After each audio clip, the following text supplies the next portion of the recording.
अच्छा, ये हमारे पास है ATF 212। इसकी आज आप बेसिक सेटिंग कर देंगे। वैसे बेसिक सेटिंग्स में ना आपके VFD के ऊपर ही सारी ये लिखी होती हैं कि आपने क्या क्या करनी है। जूम करो जी।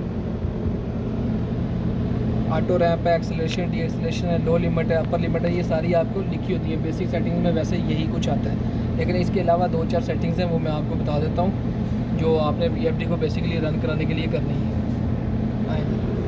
सबसे पहले आपने इसको टाइप 2 सेलेक्ट कर लेना है। टाइप 2 का मतलब है 60 हर्ट्ज़ का। टाइप 1 50 हर्ट्ज़ के लिए, टाइप 2 60 हर्ट्ज़ के लिए। इसके अलावा टाइप 3 या रीसेट करने के लिए। इसके अलावा टाइप 9 तक जाती हैं, वो बेसिक सेटिंग्स से बाहर है। सबसे पहले टाइप आप सेलेक्ट कर लें, क्योंकि टाइप जैसे ही सिलेक्ट करेंगे तो ये रीसेट पे आ जाएगी। ये टाइप 2 सेलेक्ट किया और इंटर का बटन दबा दिया तो ये आपकी VFD रीसेट होगी। अब इसमें 3 मोड है, रन मोड, प्रोग्रामिंग मोड और मॉनिटरिंग मोड।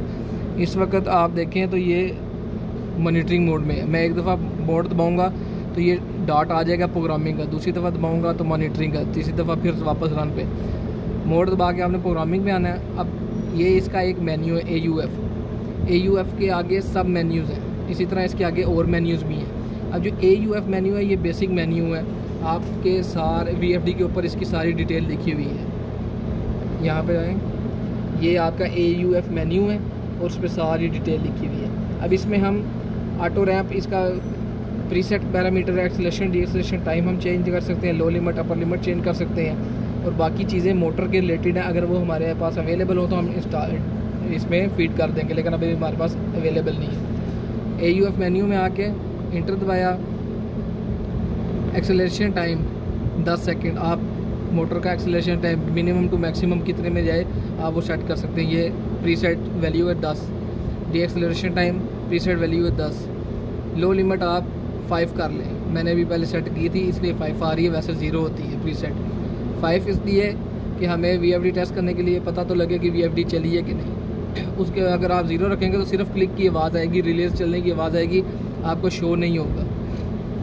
लो लिमिट आपने 5 कर दी। अपर लिमिट 60 है। अपर लिमिट 60 इसलिए है कि हमने टाइप 2 सेलेक्ट किया हुआ है। अगर टाइप 1 होता तो यहाँ पे 50 आ रही होती। ये बेसिक सेटिंग्स है। उसके अलावा मोटर की सेटिंग्स है, थर्मल,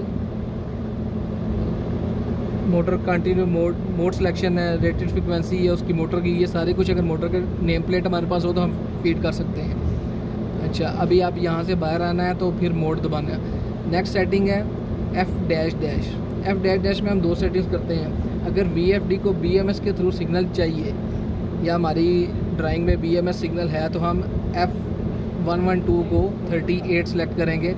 अगर नहीं है तो आप इसको बेसिक ही छोड़ दें जो प्रीसेट सेटिंग है। उसके अलावा F605 है।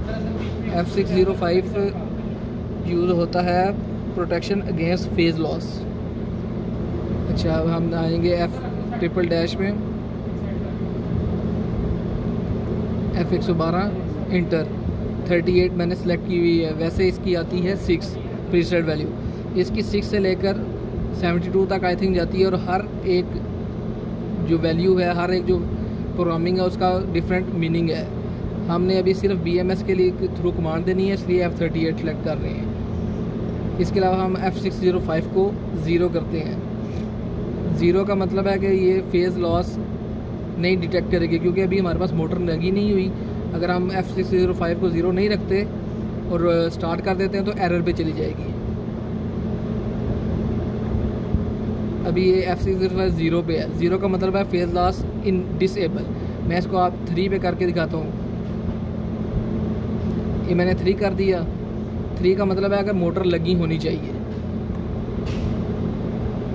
पुश बटन दबा के रखो। अभी हम VFD को मैनुअल पे स्टार्ट करके करते हैं। ये साथ ही फेज़ लॉस पे चली गई है, क्योंकि मैंने F605 3 रखा हुआ था। रीसेट करें। रीसेट का बटन दबा के रखें। अच्छा, अब मैं F605 को फेज़ लॉस को डिसेबल करता हूँ।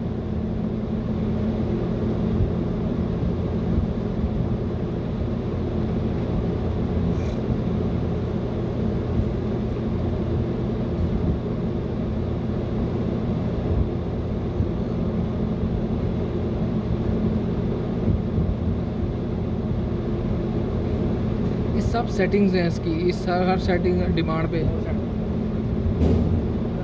अब हमारी डिमांड सिर्फ इतनी है। ओके, ये मैंने इसको ज़ीरो कर दिया। ऑन करें VFD, ये देखें सिंपली ऑन होगी। अभी मेरा पोटेंशियोमीटर मैक्सिमम या मिडल में है तो इसलिए 49 पॉइंट आ रही है। पोटेंशियोमीटर मिनिमम करें, मिनिमम कर दें। मिनिमम मैंने 5.0 रखी हुई थी इसकी फ्रिक्वेंसी, तो पोटेंशियोमीटर से जो भी मिनिमम सिग्नल आ रहा है वो 5 पे है। अब मैक्सिमम करें पोटेंशियोमीटर आहिस्ता आहिस्ता, इस तरह हमारा पोटेंशियोमीटर भी चेक हो जाएगा कि वो एक्चुअल वैल्यू के साथ इसकी फ्रिक्वेंसी बढ़ रही है कि नहीं। फुल कर दें।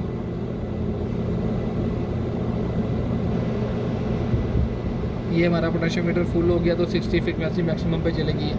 अब इसमें हमने सिलेक्शन की हुई है BMS के थ्रू सिग्नल। BMS के थ्रू जब सिग्नल आता है तो हमारे अंदर से सेटिंग्स होती हैं।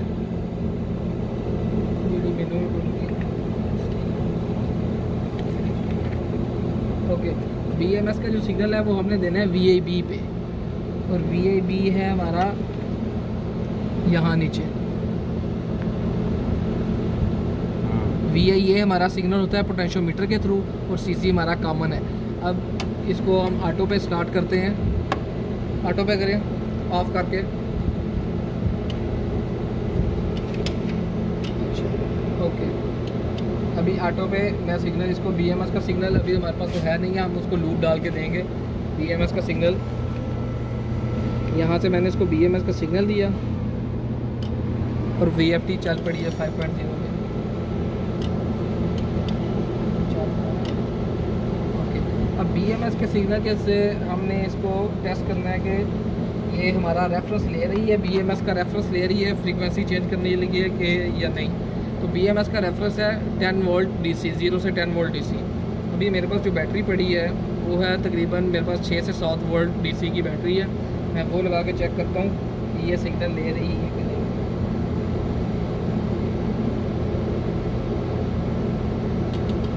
ओके, ये हमारे पास 7 वोल्ट 6 वोल्ट DC की बैटरी है। उस पर 6 वोल्ट पे ये इतना ही सिग्नल लेगी, 28 हर्ट्ज़ तक जाएगी। अगर 10 वोल्ट DC की बैटरी होगी तो ये 60 हर्ट्ज़ तक जाएगी। इट मीन्स कि ये BMS से सिग्नल ले रही है, क्योंकि हमने F112 को 38 रखा हुआ है। ओके।